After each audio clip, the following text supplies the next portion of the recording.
The cartels fighting for control of Ciudad Juarez, primarily the Juarez cartel and the Sinaloa cartel, were responsible for much of the violence. But they were also likely responsible for some of the femicides, either directly or indirectly. There were documented cases of women being murdered because they witnessed cartel activities.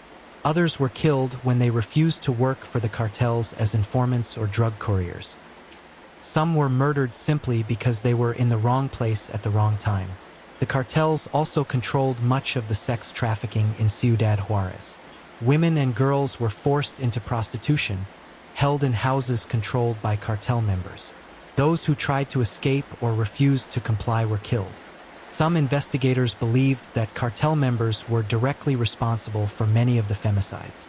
The patterns of torture, the dumping of bodies, the confidence of the killers, all suggested people who were accustomed to violence and knew they could act with impunity. The drug war also made investigations impossible. Police were overwhelmed with murders. Resources were diverted to combating cartels. Cases that might have been prioritized in calmer times were ignored because there were simply too many deaths to investigate. Moreover, the corruption that had always plagued Ciudad Juarez intensified during the drug war. Police and officials were either working for cartels or too frightened to investigate cartel activities. This created a climate where any murder could be committed without consequence. The cartels also targeted journalists and activists, making it dangerous to speak about any crime, including the femicides. Several journalists covering the drug war were murdered. Others went into exile. The free press that might have kept pressure on authorities was silenced through violence. For victim families, the drug war made their fight even harder. Their demands for justice were lost in the chaos. Officials claimed they were too busy dealing with the cartel war to focus on old cases. The femicides became just another category of unsolved murders in a city full of them. But the drug war also revealed something important. The violence against women in Ciudad Juarez wasn't separate from the broader culture of violence. It was part of it. The same failures that allowed cartels to operate with impunity allowed femicides to continue unchecked. The connection between organized crime and violence against women highlighted a fundamental truth. Where powerful men can commit crimes without consequence, all crimes become easier. The femicides thrived in a culture where violence was normalized and justice was negotiable. Behind every statistic was a person, a daughter, a sister, a friend. A young woman with dreams and plans and people who loved her. Remembering the victims as individuals, not just numbers, was crucial to the fight for justice. Lilia Alejandra Garcia Andrade was 17 when she disappeared in February 2001. She worked at a maquiladora and was studying in the evenings to finish her education. She wanted to become a lawyer, believing she could help make Mexico more just. Lilia left work one evening and never made it home. Her family searched desperately. 5 days later, her body was found in an empty lot.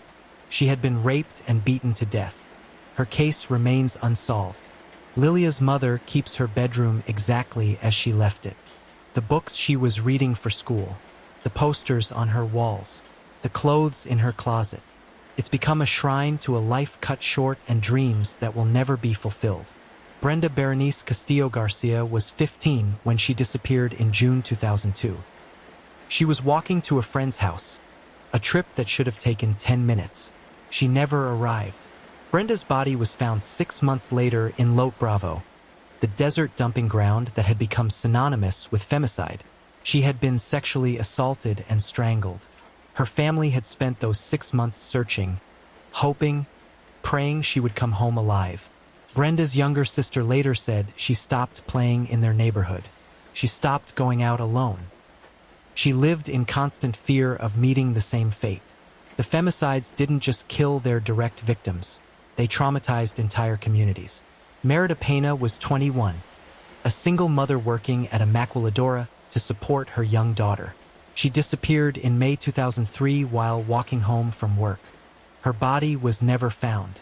Merida's daughter grew up without her mother, raised by Merida's parents who were also caring for 2 other grandchildren orphaned by the violence.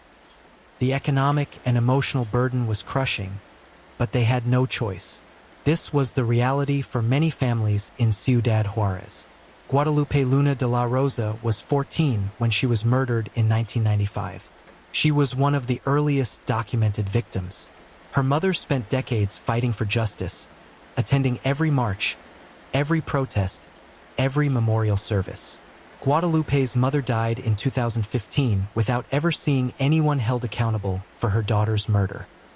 She spent the last 20 years of her life seeking justice that never came. This was the cruel reality for many families. They died without answers. Each victim had a story. Each had a family that loved them. Each had plans and dreams and futures that were stolen. The tendency to see the femicides as statistics, 300 dead, 400, 500 depending on who was counting, obscured the individual tragedies. The families worked to keep their daughters' identities alive. They created memory books. They organized anniversary gatherings. They spoke their daughters' names at every opportunity, refusing to let them be forgotten. Some families created small memorials in their homes, photographs, candles, flowers, places to remember and mourn. These private shrines were all they had since many victims never received proper burials or their bodies were never found. The activist organizations documented not just the circumstances of the murders, but the lives the victims had lived, who they were as people, their personalities, their hopes, their relationships.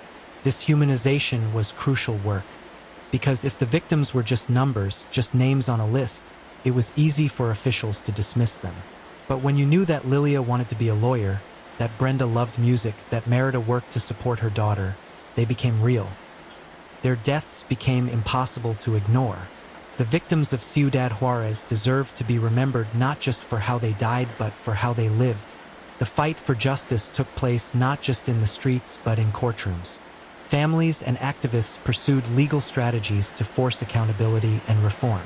Some cases made it to the highest levels of international justice.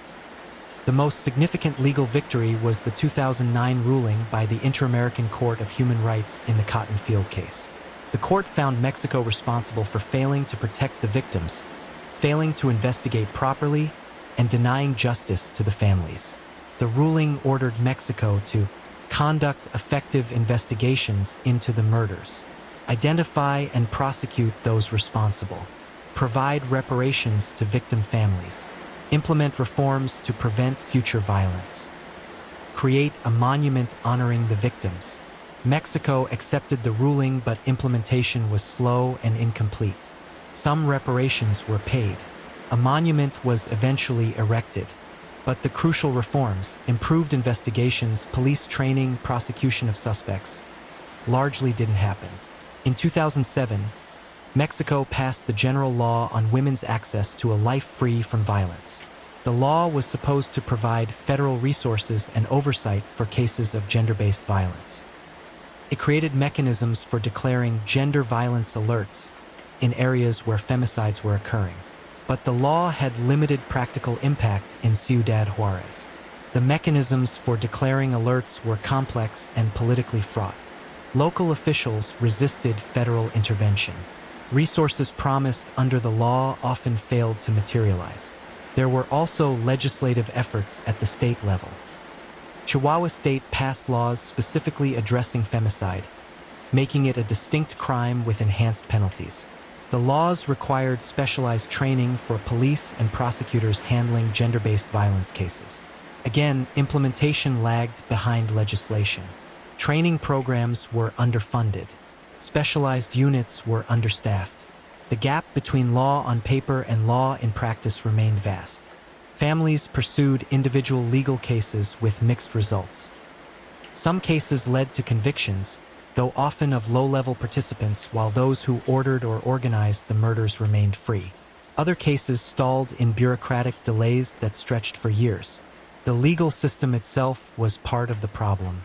Corruption, incompetence, and indifference permeated every level. Judges who should have demanded accountability instead accepted inadequate investigations. Prosecutors who should have built strong cases instead did minimal work. There were also issues with how evidence was handled in court.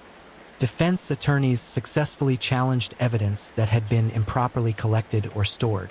Confessions obtained through torture were inadmissible. The bungled investigations that failed to deliver justice initially continued to obstruct justice later. Some families won civil judgments against the Mexican government, receiving financial compensation for their losses. But most families said no amount of money could make up for their daughters. What they wanted was justice, someone held accountable, someone imprisoned for the murders. International pressure led to some changes. Mexico allowed international observers into investigations. Some cases received technical assistance from foreign forensic experts, but these measures were sporadic and limited in scope. The fundamental problem remained. The political will to truly address the femicides was absent. Officials made promises when pressure was high, then quietly abandoned reforms when attention moved elsewhere. Legal victories were important symbolically and provided some measure of validation for families. But they didn't bring back the dead or significantly reduce the violence against women in Ciudad Juarez. Understanding the femicides requires understanding the broader cultural context of machismo and violence against women in Mexico. The murders in Ciudad Juarez were an extreme manifestation of attitudes and behaviors that existed throughout Mexican society. Machismo, the cultural emphasis on male dominance and female subordination, shaped how violence against women was perceived and addressed. Women were often blamed for violence committed against them. They should have dressed differently, behaved differently, been more careful. This victim blaming was evident in how authorities discussed the femicide victims. They emphasized that victims had been out late at night, had worked in bars or nightclubs, had associated with the wrong people. The implication was always that the victims shared responsibility for their own murders. Domestic violence was endemic in Mexico, often dismissed as a private matter that authorities shouldn't interfere with. The phrase "site pega, es porque te quiere," if he hits you, it's because he loves you, reflected dangerous cultural attitudes about male violence. These attitudes created a climate where violence against women was normalized. If a husband beating his wife was acceptable, if women being harassed on the street was expected, then the leap to femicide was smaller than it should have been. The economic exploitation of women in the maquiladoras was another form of violence. Young women worked in dangerous conditions for poverty wages. Sexual harassment by supervisors was common. The factories treated workers as disposable, replaceable units of production. This economic violence created vulnerable populations, women who were poor, isolated, exhausted from long work hours, traveling through dangerous areas. They were easy targets for predators. The sexualization of violence was also a factor. Some of the murders showed evidence of sexual torture, victims who had been brutalized in ways designed to inflict maximum suffering. This suggested killers who derived pleasure from harming women, who saw female pain as entertainment. There was also the issue of how women's bodies were discussed and displayed. The media coverage of the femicides often included graphic details of sexual assault and mutilation. This sensationalization reflected and reinforced the objectification of women's bodies. The Catholic Church, a powerful cultural force in Mexico, had a complex relationship with the femicides. Some Catholic leaders spoke out against the violence. Others maintained silence. The Church's traditional teachings about women's roles and sexuality sometimes reinforced the machismo that enabled violence. Education about gender equality and women's rights was limited in Ciudad Juarez. Young people grew up absorbing cultural messages about male dominance and female submission. Challenging these messages required systemic educational reform that never materialized. The normalization of violence in Ciudad Juarez also played a role. In a city where bodies appeared in the streets regularly due to cartel warfare, where violence was part of daily life, the femicides could be dismissed as just another type of violence in a violent place. But activists argued that the femicides were different. They were targeted, systematic, based specifically on the victim's gender. This wasn't random violence. It was gender-based violence rooted in the devaluation of women's lives. Changing culture is harder than changing laws. You can mandate training and create oversight mechanisms, but you can't legislate away deeply held beliefs about gender and power. The fight against the femicides was therefore also a fight against cultural attitudes that made such violence possible. It required not just catching killers, but transforming how society valued women's lives. If you've stayed with this story to this point, I want to hear from you again. Where are you, and what time is it where you are? This is a difficult case to follow, but an important one. Please take a moment to share your location and thoughts in the comments. More than 3 decades after the femicides began, the crisis in Ciudad Juarez continues. The violence has evolved, the specific patterns have changed, but women are still being murdered and justice is still elusive. According to various sources, between 1993 and 2020, anywhere from 1,500 to over 3,000 women were murdered in Ciudad Juarez. The wide range in estimates reflects the lack of consistent record-keeping and disagreements about which deaths should be classified as femicides. Some improvements have been made. There is greater awareness of gender-based violence. Activist organizations are more established and have more resources. International attention provides ongoing pressure for accountability. But the fundamental problems persist. Women continue to disappear. Bodies continue to be found. Investigations continue to fail. Families continue to search for justice that remains out of reach. The drug war violence that peaked around 2010 has somewhat subsided, but Ciudad Juarez remains dangerous. The cartels still control much of the city. Corruption still pervades law enforcement and government. The culture of impunity remains intact. In 2020, Mexico recorded 3,752 femicides nationwide. That's more than 10 women murdered every day because of their gender. Ciudad Juarez and Chihuahua State continue to have some of the highest rates of violence against women in Mexico. The COVID-19 pandemic made the situation worse. Lockdowns trapped women in homes with abusive partners. Economic stress increased domestic violence. Resources for victim support were diverted to pandemic response. There were reports of increased disappearances during the pandemic. Women who might have been noticed missing when they didn't show up to work were lost in the chaos of lockdowns and economic disruption. Their disappearances might not be discovered for months or years. The activist organizations continue their work despite limited resources and ongoing threats. They document cases, support families, organize protests, and maintain pressure on authorities. But they're fighting against systemic failures that show no signs of genuine reform. New generations of families join the fight as new victims are claimed. Mothers who lost daughters in the 1990s now stand alongside mothers who lost daughters last year. The grief is fresh for new families even as it has become chronic for old ones. Some victims from the early years of the femicides have never been identified. Their remains sit in morgues or have been buried in unmarked graves. Their families may still be searching, not knowing that their daughter's body was found years ago. The pink crosses continue to appear at murder sites. New ones are added regularly. They've become a permanent part of Ciudad Juarez's landscape, a constant reminder of violence that never truly ended. There have been some prosecutions in recent years. Some cases that were cold for decades have been reopened. DNA technology has allowed for identification of remains that couldn't be identified when they were first discovered. But for every case that sees progress, there are dozens more that remain unsolved. For every family that gets some measure of closure, there are many more still searching. The femicides of Ciudad Juarez haven't ended. They've evolved. The specific patterns may have changed.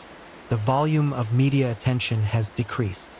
But the fundamental reality, that women in Ciudad Juarez are murdered and their killers face no consequences, remains unchanged.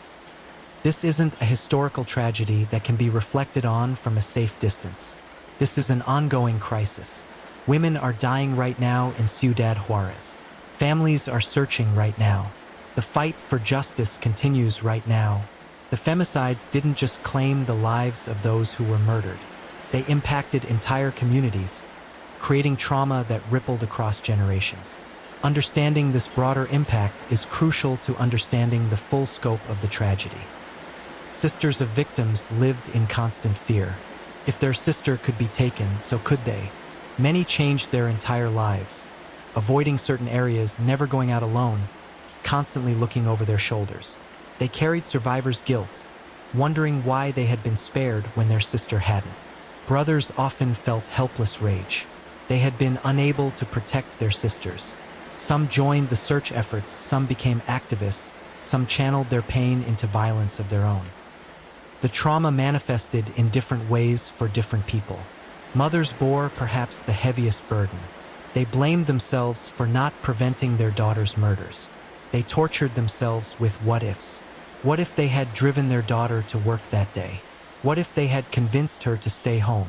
What if they had moved to a different city? The psychological toll was immense. Depression, anxiety, post-traumatic stress. These were common among victim families. Many couldn't afford therapy or mental health treatment. They carried their trauma alone, supported only by each other. There was also economic impact. Families spent their savings searching for missing daughters or pursuing legal cases. They lost income when they took time off work to attend court hearings or protests. Some went into debt trying to get justice. Children who lost their mothers faced particular hardships. They were often raised by grandparents who were already elderly and had limited resources. They grew up knowing their mother had been murdered and no one had been held accountable. The broader community was also affected. Fear became part of daily life in Ciudad Juarez. Parents warned their daughters to be careful. Women changed their routines to avoid dangerous areas. The city lived under a cloud of fear and grief. There was also stigma. Women from Ciudad Juarez reported facing discrimination when they traveled elsewhere in Mexico. People assumed they must be involved in dangerous activities if they were from that place. The city's reputation as the femicide capital created lasting damage. Young girls growing up in Ciudad Juarez during the height of the femicides internalized messages about their vulnerability and lack of worth. They learned that their lives were cheap, that violence against them wouldn't be punished, that they couldn't rely on authorities for protection. This psychological impact extended beyond direct victims to shape how an entire generation of women in Ciudad Juarez saw themselves and their place in society. Some survivors channeled their trauma into activism. They worked to prevent other families from experiencing what they had endured.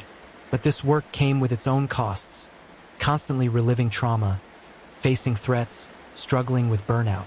The community of victim families created support networks that were both helpful and heartbreaking. They understood each other's pain in ways outsiders couldn't. But gathering together meant constantly confronting their shared tragedy. There were also families torn apart by grief. Parents divorced under the strain. Siblings became estranged. The trauma was too much for some relationships to bear. For the women of Ciudad Juarez who survived, who weren't murdered, there was the knowledge that they easily could have been. They shared characteristics with the victims. They worked in the same factories, lived in the same neighborhoods, took the same buses. Survival felt random, unearned. This created a specific kind of trauma, not the trauma of direct victimization, but the trauma of knowing your potential prey, that your life is considered disposable, that no one would fight for justice if you were killed. The psychological impact of the femicides on Ciudad Juarez was profound and lasting. It shaped how people saw themselves, their city, their government, and their future. It created trauma that would take generations to heal. How the femicides were portrayed in media, both Mexican and international, played a crucial role in shaping public understanding and response. The coverage was sometimes helpful, sometimes harmful, and always complicated. Early Mexican media coverage often sensationalized the murders. Headlines focused on graphic details of sexual violence. Stories emphasized that victims had been working late or in certain areas, implying they had taken risks that led to their deaths. This type of coverage reinforced victim blaming and satisfied voyeuristic interest rather than fostering understanding or demanding accountability. It also traumatized victim families who had to see their daughters' deaths presented as lurid entertainment. Some Mexican journalists did important work documenting the femicides and demanding answers. Reporters like Diana Washington Valdez and Sandra Rodriguez Nieto provided thorough, empathetic coverage that respected victims while exposing systemic failures. But these journalists faced significant risks. Some received death threats.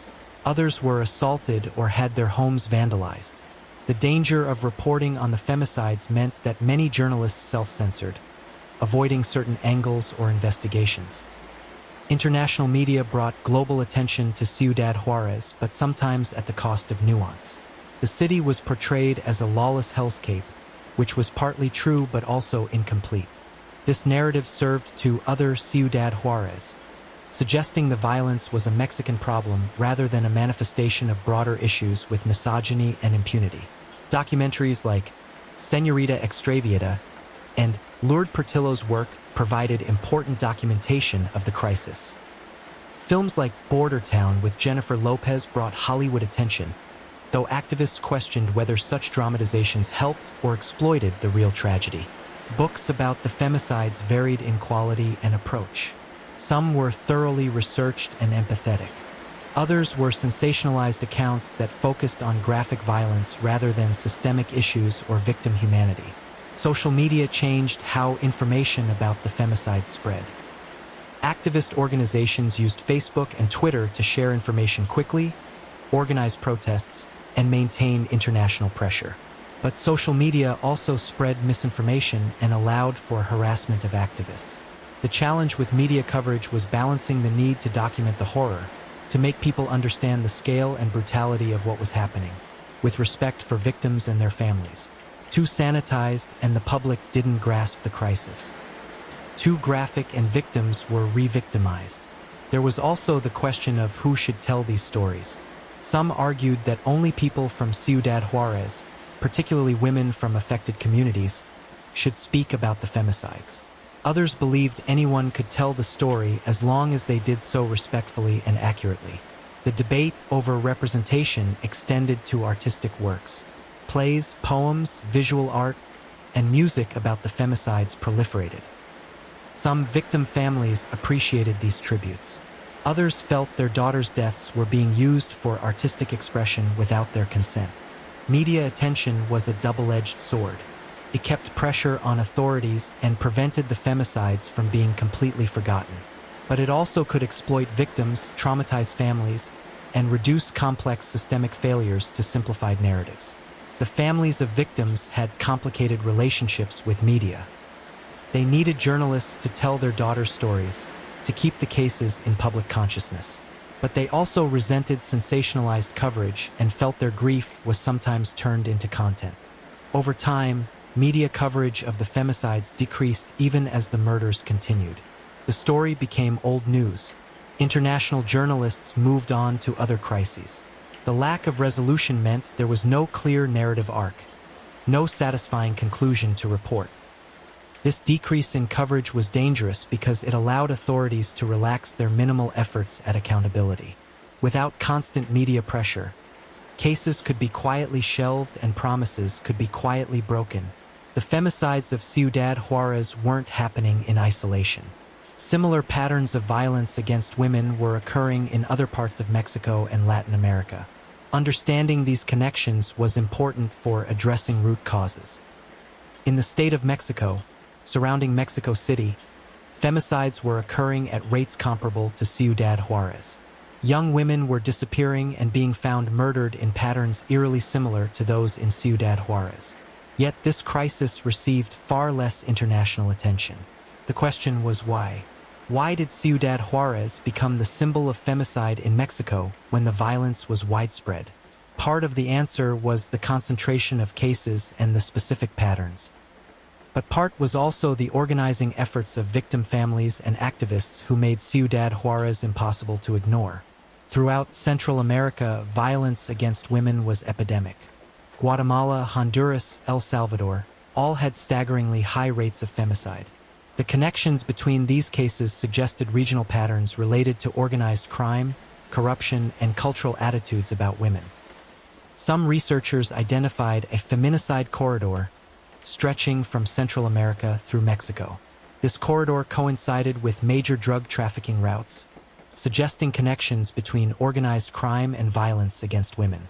Comparisons with other cases of systematic violence against women worldwide provided context. The murders of sex workers in Vancouver's downtown Eastside. The disappearances of Indigenous women in Canada. The violence against women in Ciudad Juarez shared characteristics with these cases.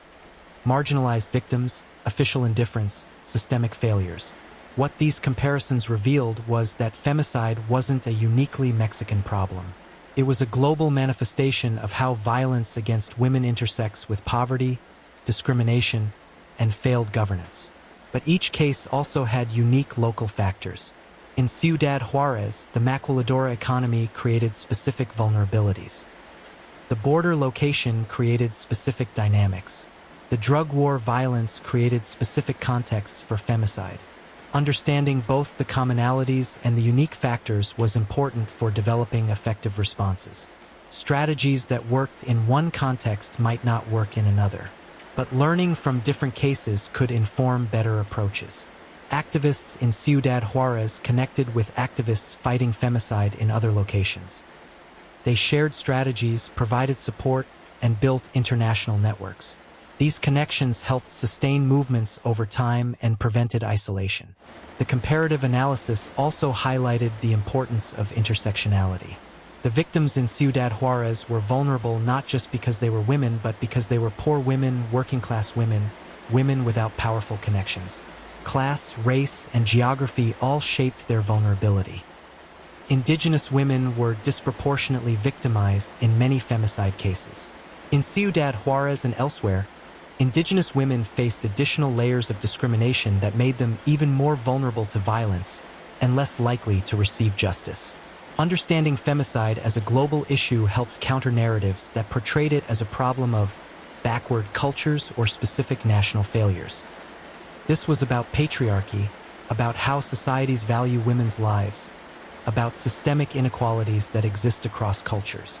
The comparative analysis also showed that where there was political will, change was possible. Some countries and regions had successfully reduced violence against women through comprehensive approaches involving legal reform, education, resource allocation, and cultural change. This proved that femicide wasn't inevitable. It was the result of choices. Choices about priorities, about resources, about what kind of violence would be tolerated and what would be prosecuted. Ciudad Juarez showed what happened when those choices prioritized protecting powerful men over protecting vulnerable women. The femicides of Ciudad Juarez offer lessons that extend far beyond one Mexican border city.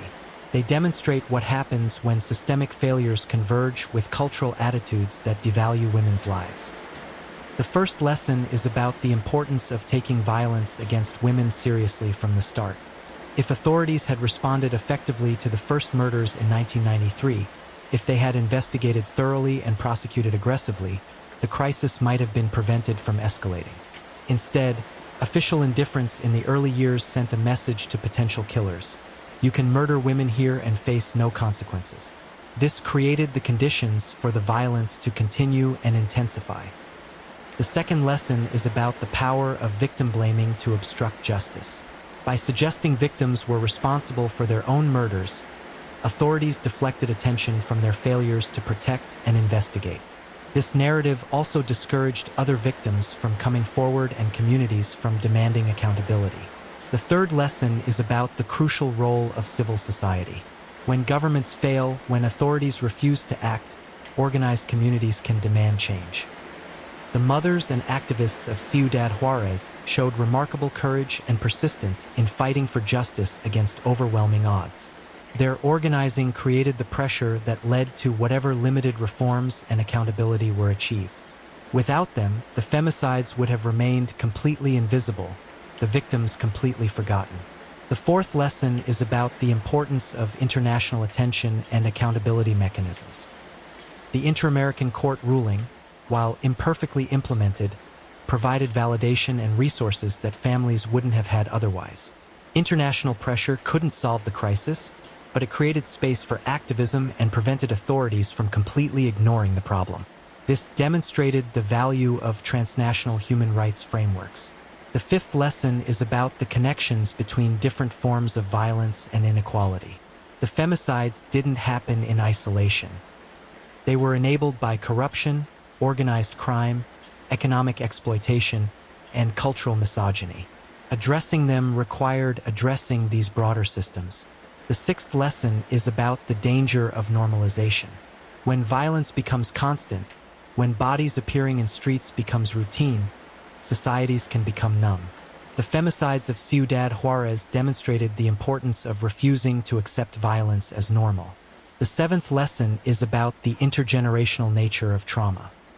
The femicides didn't just kill their direct victims. They traumatized families, communities, and an entire city. Healing from this trauma will take generations, if it's even possible. The femicides also serve as a warning. They show what can happen in other places where similar conditions exist, where women are economically exploited, where corruption is endemic, where violence is normalized, where authorities refuse accountability. The warning is this: femicide isn't unique to Ciudad Juarez. The specific patterns may differ, but the underlying dynamics, patriarchy, impunity, devaluation of women's lives, exist in many places. Without vigilance and action, what happened in Ciudad Juarez could happen elsewhere. The case also warns about the limitations of legal approaches alone. Laws against femicide exist in many places now. But laws without enforcement, without resources, without political will to implement them, are meaningless. There's also a warning about the importance of data and documentation. The lack of consistent record-keeping in Ciudad Juarez meant that even basic facts, how many women were killed, who they were when they died, were disputed. Without good data, problems can't be fully understood or effectively addressed. Finally, the femicides warn about the danger of forgetting. When media attention moves on, when international observers leave, when the crisis is no longer new or newsworthy, the temptation is to move on. But for victim families, for survivors, the crisis never ends. The challenge is maintaining awareness and action over time. The femicides of Ciudad Juarez have been ongoing for more than 3 decades. That longevity requires sustained commitment to justice and reform, not just brief periods of attention and outrage. Despite decades of violence and countless failures, there are reasons for cautious hope. Changes are happening slowly and incompletely, but real nonetheless. Understanding what progress looks like is important for building on it. There is now greater awareness of femicide as a specific crime requiring specific responses. Mexico has laws explicitly criminalizing femicide with enhanced penalties. While enforcement remains problematic, having the legal framework is a necessary foundation. Specialized prosecutor units focused on gender-based violence have been established in many Mexican states. These units have prosecutors and investigators with specific training in handling femicide cases. Results have been mixed, but the specialized approach is better than the previous complete lack of expertise. DNA databases and improved forensic capabilities have allowed for identification of previously unidentified remains. Families who spent years not knowing if their missing daughter was among the discovered bodies have gotten answers, allowing for burial and some measure of closure. Technology has also changed activism and documentation. Social media allows for rapid organization of protests and sharing of information. Digital databases maintained by activists provide more comprehensive tracking of cases than official records. The Inter-American Court ruling and subsequent international attention created standards for how Mexico must respond to femicide. While compliance has been incomplete, the ruling provides a benchmark against which government actions can be measured. Educational programs addressing gender-based violence have been implemented in schools and communities. Teaching young people about consent, respect, and equality is crucial for long-term cultural change. Some communities have created safety initiatives, better lighting in dangerous areas, community watch programs, safe transportation options for women working late shifts. These practical measures can reduce vulnerability even as broader systemic changes remain incomplete. The survivor community and activist organizations have become more established and connected. They share resources and strategies. They provide mutual support. They've built institutions that can sustain the fight over time. Some prosecutions have succeeded, providing at least partial justice in cases that once seemed completely hopeless. Each conviction, while it can't bring back the victims, demonstrates possible. However, the path forward requires much more than these incremental changes. Fundamental reforms are needed across multiple domains. Police reform must address the corruption and incompetence that have undermined investigations. This means better training, better pay to reduce corruption, stronger accountability mechanisms, and leadership changes throughout departments. Judicial reform must create courts capable of handling complex femicide cases. Judges need training in gender-based violence. Prosecutorial resources must increase dramatically. Evidence handling must improve to meet basic standards.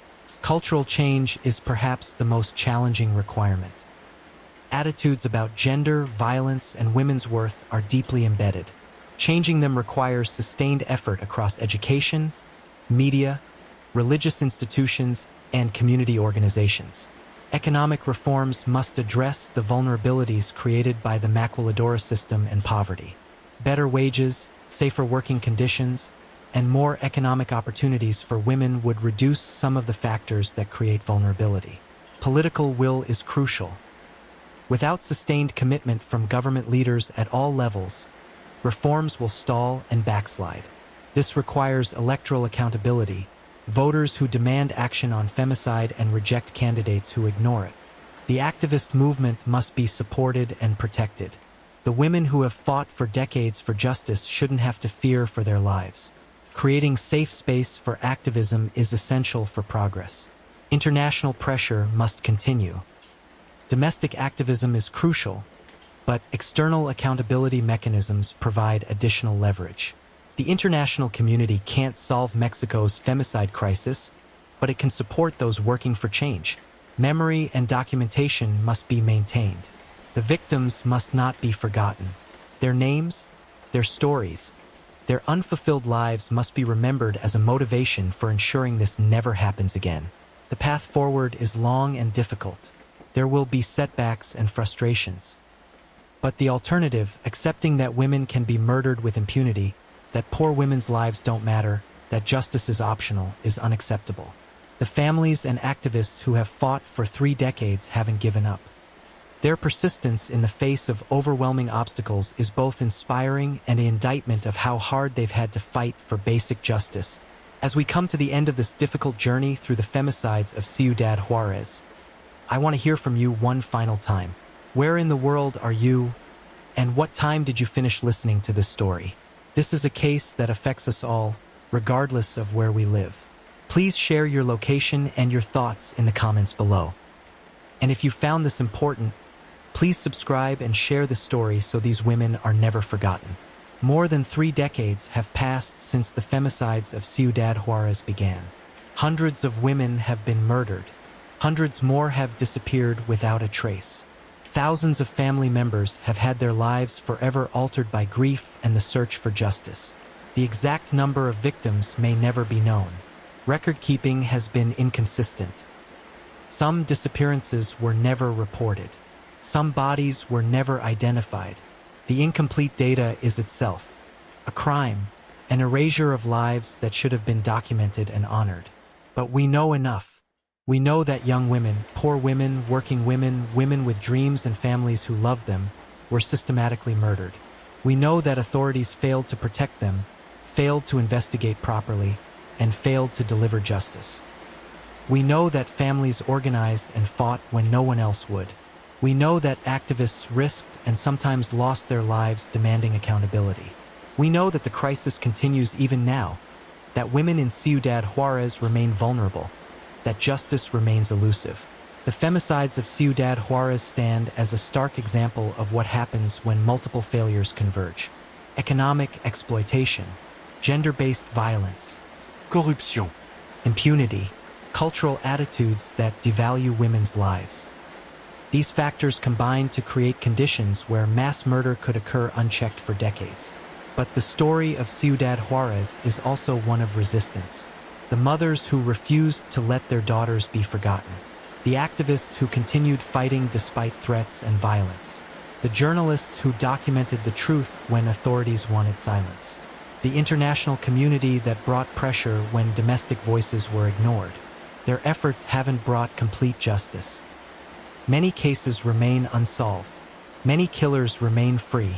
Many families still search for missing daughters.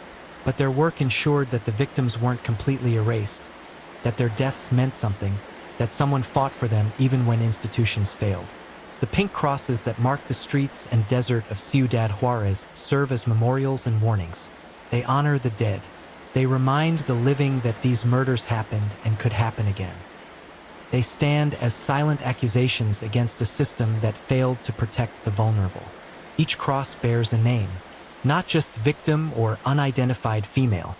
A name, an age, a person who lived and was loved. This insistence on individuality, on treating victims as human beings rather than statistics, has been crucial to the fight for justice.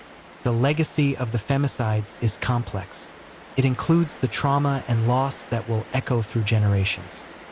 It includes the reforms, however incomplete, that were achieved through years of struggle. It includes the global awareness of femicide as a specific crime requiring specific responses. Most importantly, the legacy includes the memory of the victims themselves.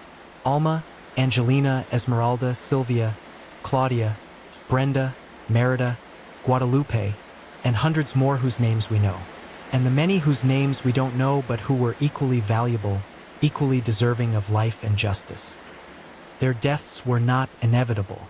They were the result of choices about what violence would be tolerated, about whose lives mattered, about whether justice would be pursued. Different choices could have prevented these murders or brought accountability for them. The challenge for the future is ensuring those different choices are made, that women everywhere are protected, that violence against them is taken seriously, that investigations are thorough and prosecutions are pursued, that survivors are supported and activists are protected. The femicides of Ciudad Juarez must serve as a cautionary tale. They demonstrate the terrible consequences when systems fail, when corruption is endemic, when cultural attitudes devalue women's lives. They show what can happen in any place where similar conditions exist. But they also demonstrate the power of ordinary people to demand change. The mothers with their crosses and protests, the activists with their documentation and advocacy, the journalists with their investigations, the lawyers with their cases. None of them had power in traditional senses, but together, they created a movement that couldn't be completely silenced. As the rain falls over Ciudad Juarez tonight, some families will be preparing for another day of searching. Others will be visiting graves or memorial sites. Still others will be organizing the next march, planning the next legal action, documenting the next case. The fight continues. The murders continue. The search for justice continues. But so does the memory of the victims. So does the commitment of those who love them. So does the refusal to accept that women's lives are disposable. Ciudad Juarez Chan. The maquiladoras continue operating. The city has evolved. New generations have come of age knowing only a city marked by this violence. But the pink crosses remain. The memories remain. The demand for justice remains. The victims of the femicides of Ciudad Juarez deserve to be remembered, not just for how they died but for how they lived, for their dreams and hopes, for the people who loved them, for the lives they should have had the chance to live. May they never be forgotten. May their deaths not be in vain. May the fight for justice continue until accountability is achieved and such violence is truly prevented. The women of Ciudad Juarez matter. Their lives matter. Their deaths matter. Their lives matter. Their deaths matter. And the fight to ensure that no more women suffer their fate, that fight matters too. This is not just history. This is ongoing reality. These are not just statistics. These are daughters and sisters and mothers and friends. These are not just Mexican problems. These are human rights crises that demand global attention and action. Remember their names. Honor their lives. Fight for justice. Never forget.